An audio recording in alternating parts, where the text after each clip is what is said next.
오늘 본문 열왕기하 24장 8절에서 25장 7절까지 말씀 중에서 우리 25장 1절에서 7절까지 말씀만 함께 읽도록 하겠습니다. 같이 읽겠습니다. 시작.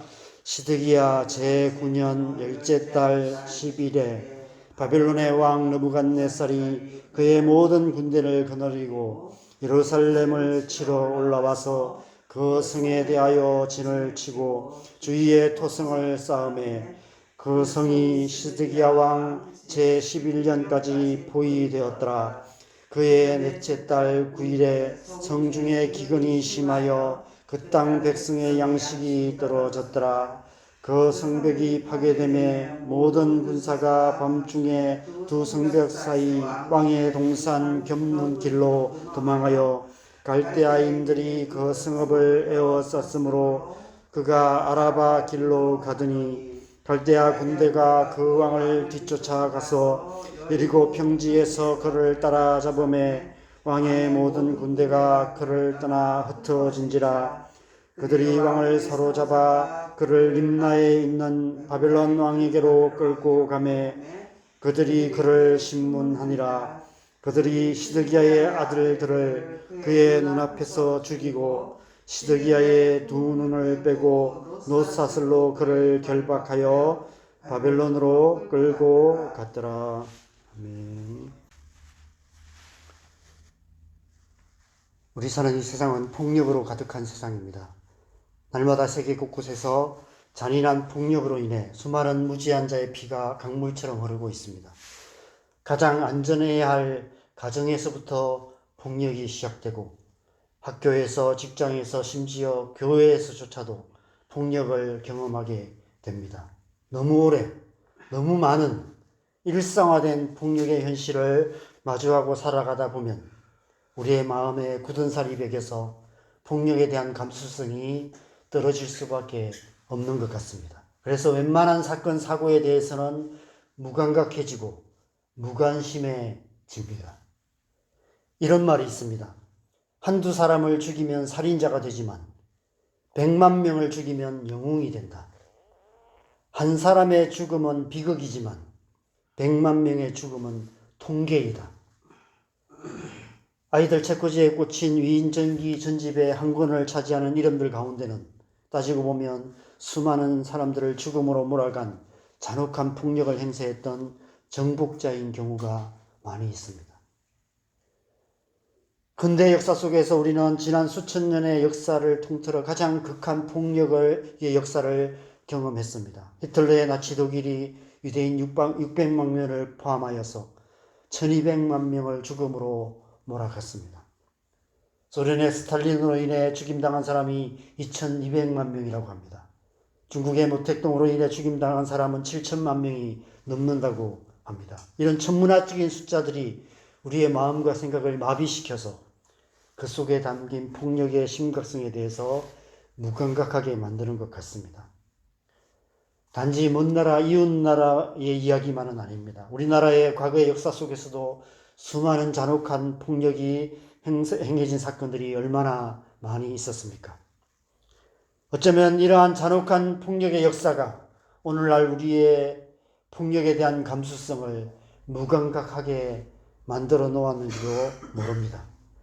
요즘 연일 한강 작가의 노벨 문학상 소식이 큰 이슈가 되고 있는데 제가 그제 노벨 문학상 수상 특집 프로그램을 보면서 그녀가 쓴 작품들이 과거의 역사 속에 자행된 폭력을 주제로 다루면서 우리의 무디어진 폭력에 대한 감수성을 다시 일깨워주는 것 같다는 생각이 들었습니다. 무엇보다도 우리 그리스도인들은 이 세상에 일어나는 모든 폭력과 무지한 피 흘림에 대해서 결코 무감각해지거나 무관심해서는 안 된다는 생각이 들었습니다.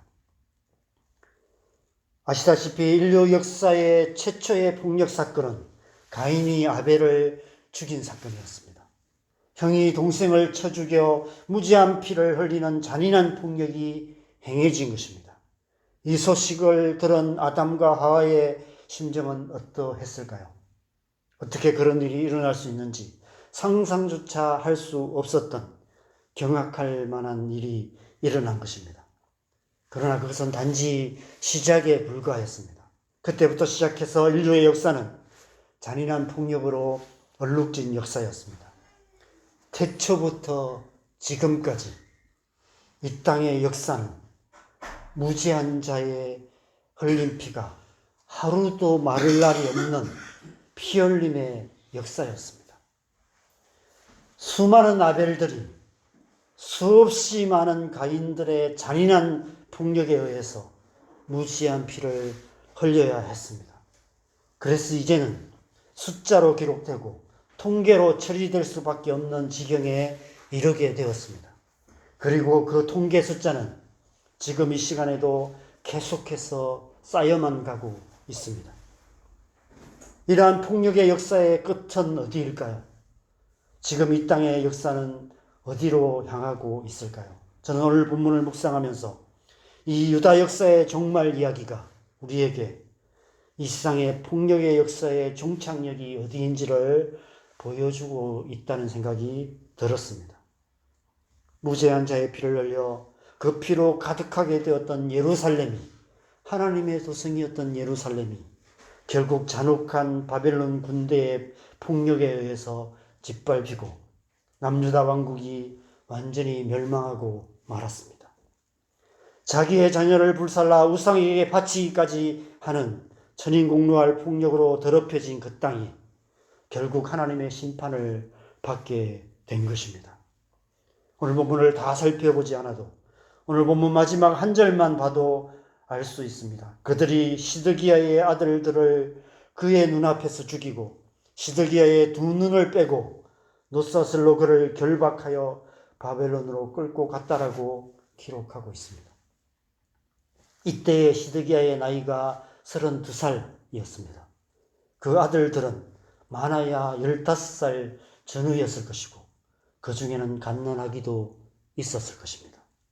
눈에 넣어도 아프지 않을 사랑하는 아들들이 피 흘려 죽어가는 모습을 피눈물을 흘리며 지켜볼 수밖에 없었습니다. 그리고 그의 두 눈이 뽑히고 노사슬로 결박되어 바벨론으로 끌려갈 수밖에 없었습니다. 그가 생전에 그 땅에서 마지막으로 본 것은 예루살렘 성과 바벨론의 성전이 무너지고 자기 백성들이 죽임을 당하고 사랑하는 아들들이 잔인한 폭력에 의해서 피 흘려 죽어가는 생지옥 같은 모습이었습니다. 그가 바벨론으로 끌려가서 얼마나 살았고 어떻게 살았는지 모르겠지만 아마 제정신으로 살 수 없었을 것입니다. 죽음보다 못한 지옥 같은 삶을 살지 않았을까 생각됩니다. 무죄한 자의 피를 흘린 죄에 대한 하나님의 심판의 무서움을 보여주고 있습니다. 그것은 곧 이 세상이 하나님의 심판을 향하고 있음을 암시하고 있습니다. 이 땅의 무지한 자의 피의 역사가 계속되면 될수록 통계로 기록된 숫자가 늘어나면 늘어날수록 점점 하나님의 심판의 때가 가까워지고 있는 것입니다. 어제 새벽에도 나눈 요한계시록 6장에서 땅에서 호소하는 피의 호소에 대해서 하나님께서 11절에 각각 그들에게 흰 두루마기를 주시며 이르시되 아직 잠시 동안 쉬되 그들의 동무 종들과 형제들도 자기처럼 죽임을 당하여 그 수가 차기까지 하라 말씀하신 그대로 하나님께서 정하신 때가 되면 이 땅에 가득한 피의 호소에 응답하셔서 이 땅을 심판하실 것입니다. 폭력의 역사의 종착역은 하나님의 심판입니다. 무지한 자의 흘린 피로 가득한 이 땅에 하나님의 진노가 임하실 것입니다. 그 누구도 하나님의 진노를 피할 수 없을 것입니다. 오늘 시드기야 왕처럼 지옥과 같은 고통을 당하게 될 것입니다. 예수님께서 여러 번 경고하신 대로 바깥 어두운 데로 내쫓겨 슬피 울며 이를 갈게 될 것입니다. 여러분, 예수님께서 이 땅에 오셔서 십자가에서 피 흘리신 이유가 무엇입니까? 무지한 자의 피를 흘린 우리의 죄를 사하셔서 더 이상 피 흘림이 없는 하나님 나라를 이루시기 위해서 죄 없으신 예수님께서 이 땅에 오셔서 십자가에서 무지한 피, 보배 피를 흘리신 것입니다. 우리가 예수님을 믿어야 하는 이유가 바로 이 때문입니다. 무지한 피로 가득한 이 땅에서 장차 임하실 하나님의 심판을 피할 수 있는 유일한 길은 무지한 피를 흘리신 예수님의 십자가를 믿고 그 십자가를 붙드는 길밖에 없습니다. 오직 예수, 오직 믿음, 오직 십자가 뿐인 것입니다. 나아가 우리가 예수 그리스도의 십자가의 복음을 땅끝까지 전해야 하는 이유도 이 때문입니다. 하나님은 아무도 멸망하지 않고 다 구원을 얻기를 원하십니다. 피 흘림으로 가득한 폭력의 역사를 끝내시고 하나님 나라의 새 역사를 이루시기를 원하십니다. 예수 그리스도의 십자가의 복음이 땅끝까지 전해지고 온 세상 모든 사람들이 그 십자가 앞에 나올 때 예수 그리스도께서 십자가에서 흘리신 피가 온 땅을 치유하시고 더 이상 피 흘림이 없는 하나님 나라를 이루실 것입니다.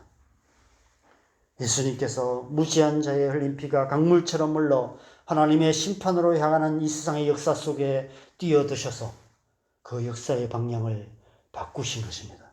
심판으로 향하는 역사를 구원의 역사로 바꾸신 것이죠.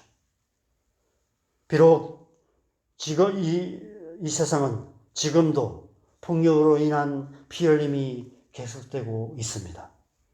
그래서 사람들의 눈에는, 우리의 눈에는 여전히 이 세상이 하나님의 심판으로 향하고 있는 것처럼 보이지만, 그러나 예수 그리스도의 십자가의 복음이 전해지는 곳곳마다 역사의 방향이 완전히 바뀌는 하나님 나라의 새 역사가 시작되고 있습니다. 우리 그리스도인들은 교회는 역사의 방향을 바꾸는 사람들인 것 같습니다. 예수 그리스도의 십자가의 복음으로 심판으로 향하는 역사를 구원의 역사로 바꾸는 사람들이 바로 우리 그리스도인이고 교회인 것입니다. 우리 그리스도인들이 날마다 예수 그리스도의 십자가를 붙들고 살아가고 그 십자가의 복음에 합당한 삶을 살아가고 우리의 삶을 통해서 우리의 가정, 우리의 이웃들 가운데 예수 그리스도의 십자가의 복음을 전할 때 멸망으로 향하는, 심판으로 향하는 피 흘림의 역사가 이제는 하나님의 구원의 역사로 바뀌게 되는 놀라운 역사가 일어나게 될 것입니다. 그리고 교회를 통해서 온 땅과 열방 가운데 하나님의 복음이 전해질 때 온 땅과 열방의 그 역사가 바뀌어서 하나님 나라의 새 역사가 일어나게 될 것입니다. 오늘 하루 저와 여러분의 삶이 그런 삶이 되기를 소망합니다. 우리의 삶을 통해서 그리고 교회를 통해서 우리의 가정에, 우리 사는 이 땅에 하나님 나라의 새 역사가 시작되는 그런 우리의 삶 되시기를 주님의 이름으로 간절히 축원합니다. 우리 함께 기도하겠습니다. 여러분, 우리 사는 이 세상은 끊임없이 폭력이 일어나고 있습니다. 우리가 폭력으로 가득한 이 세상에 대해서 그것을 보는 것이 우리가 너무 고통스럽기 때문에 자꾸 그냥 신앙이라는 도피처를만을 찾는 것 같습니다. 하나님은 우리만 도피처로 찾으라고 우리에게 복음을 주신 것은 아닌 것 같습니다. 이 땅에 고통하는 영혼들과 함께 고통하면서 이 땅을 위해서 기도하고 온 땅과 열방을 위해서 기도하고, 그래서 우리의 삶과 우리의 기도와 우리의 복음 전거를 통해서 교회를 통해서 이 땅의 역사를 바꾸어 가는, 멸망으로 향하고 폭력으로 가득한 이 땅의 역사 가운데 하나님 나라 평화의 역사를 만들어가는, 새 역사를 만들어가는 것이 우리의 사명이고 교회의 사명인 줄 믿습니다. 오늘 하루도 우리가 그 사명 가운데 굳건하게 서서 믿음으로 예수 그리스도의 십자가를 굳게 붙들고 하나님 나라 역사를 만들어가는 오늘 하루 살아갈 수 있도록 하나님 우리 가운데 믿음 주시고, 오늘 하루도 담대하게 하나님 나라 한가운데 살아가는 우리의 삶 되게 하여 주시옵소서. 우리를 주의 성령으로 충만케 하셔서 흔들리지 않는 믿음으로 하나님 나라를 바라보며 하나님 나라를 이루어가는 우리의 삶 되게 하여 주시옵소서. 우리의 삶을 주님 앞에 올려드리며 함께 기도하겠습니다. 기도하십시다.